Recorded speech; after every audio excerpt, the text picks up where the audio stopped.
ಹನಿ ಕಹಾನಿಯಲ್ಲಿ big twist, ಸಿಎಂಗೆ ತಿಳಿಸಿಯೇ ಸದನದಲ್ಲಿ ಪ್ರಸ್ತಾಪ. ರಾಜೇಂದ್ರ ಸ್ಫೋಟಕ ರಿಯಾಕ್ಷನ್. ಸಿದ್ದರಾಮಯ್ಯ ಕೆಳಗಿಳಿಸಲು ಪ್ರಹಸನ, ಬಿಜೆಪಿ ಬಾಂಬ್. ಖರ್ಗೆ ಸಿಎಂ ಭೇಟಿ, ಹನಿ ಟ್ರ್ಯಾಪ್ ಬಗ್ಗೆ ಎಐಸಿಸಿ ಅಧ್ಯಕ್ಷರ ನೋ ರಿಯಾಕ್ಷನ್. ರಾಜ್ಯದ ನಾಯಕರನ್ನ ಕೇಳಿ ಎಂದ ಖರ್ಗೆ.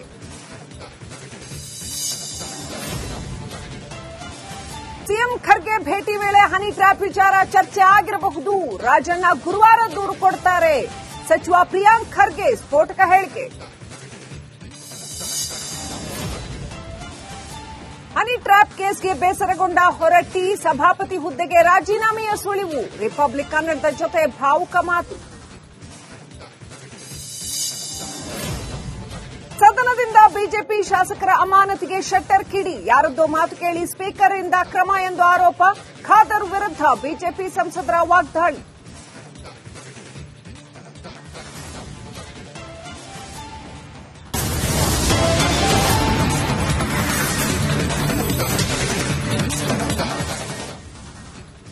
ಹನಿಬಾಂಗ್ನಲ್ಲಿ big update. ರಿಪಬ್ಲಿಕ್ ಕನ್ನಡದಲ್ಲಿ ಕುರಿತಾದ ಎಕ್ಸ್ಕ್ಲೂಸಿವ್ ಡೀಟೇಲ್ಸ್ ನಾವು ಕೊಡ್ತಾ ಇದ್ದೀವಿ ವೀಕ್ಷಕರೇ.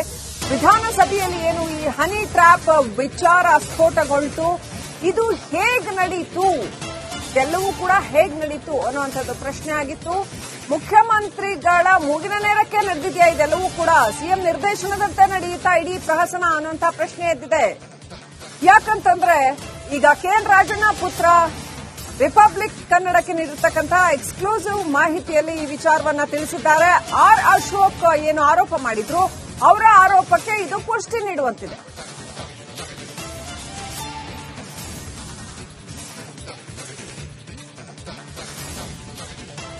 ರಾಜಣ್ಣ ಅವರಿದ್ದಾರೆ ಸರ್, ಉನ್ನತ ಮಟ್ಟ ತನಿಖೆ ಅಂತ ಹೇಳಿದ್ದಾರೆ. ಬಟ್ ನೆಕ್ಸ್ಟ್ ಅಪ್ಡೇಟ್ ಏನಾಯ್ತು ಅಂತ ಸರ್? ಒಂದು ನಿಮಿಷ. ನೆಕ್ಸ್ಟ್ ಅಪ್ಡೇಟ್ ಇವೆಲ್ಲನೂ ಕೂಡ ಒಂದ್ ಸ್ವಲ್ಪ ಡೀಟೇಲ್ ಆಗಿ ಬರ್ತೀನಿ, ಹೇಳ್ತೀನಿ. ಈಗ ನನಗೆ ಬಿಸಿನೂ ಇದ್ದೀನಿ, ನಾನು ಒಂದ್ ಸ್ವಲ್ಪ ಮಾಹಿತಿನೂ ಕೂಡ ಇನ್ನು ಕಲೆ ಆಗ್ತಕ್ಕಂಥದ್ದೆಲ್ಲ ಮಾಡ್ತಾ ಇದ್ದೀನಿ. ನನ್ನ ನಂತರ ಹೇಳ್ತೀನಿ ಎಲ್ಲ ವಿವರವಾಗಿ. ಸರ್, ಬೆಂಗಳೂರಲ್ಲಿ ನಿಮ್ಮನ್ನ ಬಹಳ ಸರಿ ನಾನು ಮಾತಾಡ್ಸಿದ್ದೀನಿ, ಯಾವಾಗಲೂ ಹಸನ್ಮುಖಿ ಆಗಿರೋರು. ಬಟ್ ಈ ತರ ಇನ್ಸಿಡೆಂಟ್ ಆದ್ಮೇಲೆ ಸ್ವಲ್ಪ ಟೆನ್ಷನ್ ಆಗಿದೆ. ಅಯ್ಯೋ, ನಾನು ಯಾವಾಗಲೂ ಹಸನ್ಮುಖಿನೇ. ನಾನು ಎಂತದ್ ಬಂದ್ರು ಕೂಡ ಎಂತೆಂತ ಸಂದರ್ಭದಲ್ಲೂ ನಾನು ಯಾವತ್ತು ಎದೆಗುಂದೋದು ಇಲ್ಲ, ಯಾವತ್ತು ಬೇಸರನೂ ಇಲ್ಲ, ಎಲ್ಲನೂ ಕೂಡ ಸಮಾನವಾಗಿ ಸ್ವೀಕಾರ ಮಾಡುವನು. ಸರ್, ಇದೇನಾದ್ರು ಸ್ವಲ್ಪ ಹೆಚ್ಚುಗಡೆ ಬೆಳಗ್ಗೆಯಿಂದ ಜನ ಜಾಸ್ತಿ ಟೆನ್ಷನ್ ಅಷ್ಟೇ. ಸರ್, ಇದು ಈ ತರ ಆದ್ಮೇಲೆ ಏನಾದ್ರು ಸ್ವಲ್ಪ ಹೆಚ್ಚುಗಡೆ ಆಯ್ತಾ ಅಂತ? ಅವೆಲ್ಲ ಹಂಗೆಲ್ಲ ಅನ್ಕೋಬೇಡಿ. ನನಗೆ ಬೆಳಿಗ್ಗೆಯಿಂದ ವಿಸಿಟರ್ಸ್ ಎಲ್ಲ ಜಾಸ್ತಿ ಇದ್ರಲ್ಲ, ಆಯ್ದಲ್ಲಿ ಈಗ ಕೆಲವು ಜನಕ್ಕೆ ಅಟೆಂಡ್ ಮಾಡಕ್ಕಾಗಿಲ್ಲ, ಬೇಸರ ಮಾಡ್ಕೊಂಡು ಹೋಗ್ತಾರೆ. ಸಮಯ ನನಗೀಗ ಹೋಗ್ಬೇಕು. ನಮ್ಮ ಸಿದ್ದರಾಮಯ್ಯ ಅವರು ನೇರವಾಗಿ ಭೇಟಿಯಾಗಿ ಮಾತಾಡಿದ್ರು ಸರ್? ನೇರವಾಗಿ ಮಾತಾಡಿಲ್ಲ, ಫೋನಲ್ಲಿ ಮಾತಾಡಿದ್ದೀನಿ. ಏನ್ ಹೇಳಿದ್ರು ಸರ್? ಫೋನಲ್ಲಿ ಏನ್ ಹೇಳಿದ್ರು ಅಂದ್ರೆ, ನೋಡಪ್ಪ, ನಿನಗೆ ದೇವ್ರೇನ್ ಬುದ್ಧಿ ಕೊಡ್ತಾನೆ ಆ ಪ್ರಕಾರ ನಡ್ಕೋ ಅಂತ ಹೇಳಿದಾರೆ ಅಷ್ಟೇ. ಸರ್, ಸಿಬಿಐ ತನಿಖೆ ಆಗ್ಬೇಕು ಅಂತ ಹೇಳ್ತಿದ್ದಾರೆ. ಯಾರು ಹೇಳೋರು? ಬಿಜೆಪಿ ಅವರು. ಅವ್ರು ಹೇಳ್ದವೆಲ್ಲ ಮಾಡಕ್ಕಾಗ್ತದ? ಸರ್, ನಿಮಗೇನ್ ಅನ್ಸುತ್ತೆ? ನಾನು ಹೇಳ್ತೀನಿ, ನಿಮಗೆ ಹೇಳ್ತೀನಿ, ದಯಮಾಡಿ. Thank you sir. ನಿನ್ನೆ ಸಿಎಂ ನಿಮ್ಮ ಮಗ ಭೇಟಿ ಆದ್ರಂತ, ಅದ್ರ ಬಗ್ಗೆ ಇದು ಸಚಿವ ರಾಜಣ್ಣ ಅವರ ಮಾಹಿತಿ. ಸಿದ್ದರಾಮಯ್ಯ ಅವರನ್ನ ಭೇಟಿಯಾಗಿದ್ದೀನಿ. ಸಿದ್ದರಾಮಯ್ಯ ಅವರು ಹೇಳಿದ್ದೇನಂತಂದ್ರೆ, ದೇವರು ನಿಮ್ಗೆ ಹೇಗೆ ಬುದ್ಧಿ ಕೊಡ್ತಾರೋ ಆ ರೀತಿ ಮಾಡಿ ಅನ್ನುವಂಥ ಮಾತನ್ನ ಹೇಳ್ತಾ ಇದ್ದಾರೆ.